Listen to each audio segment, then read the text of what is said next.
भगवती। आहा महामाया भगवती, ममता मई सुनु हे। सब हक मान प्राण बसै छी, करुणामयी सुनु हे, करुणामयी सुनु हे। आहा महामाया भगवती। आहा महामाया भगवती, ममता मई सुनु हे। सब हक मान प्राण बसै छी, करुणामयी सुनु हे, करुणामयी सुनु हे। आहा महामाया भगवती।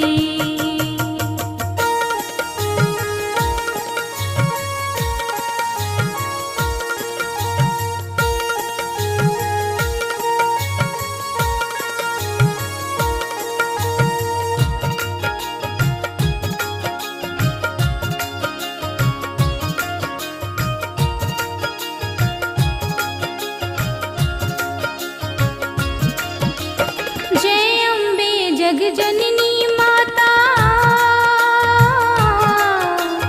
जय अम्बे जगजननी माता, अहीं छी तारणहारा।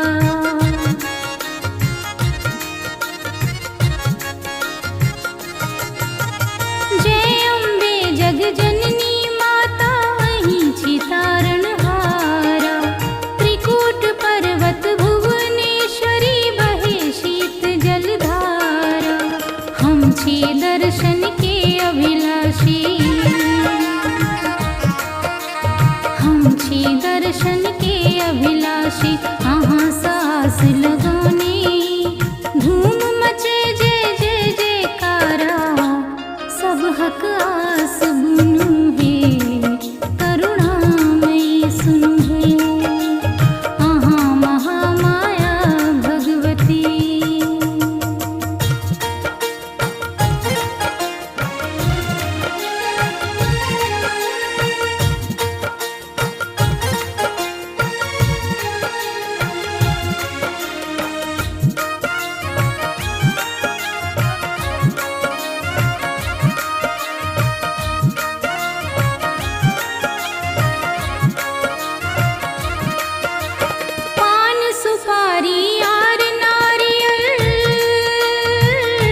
छी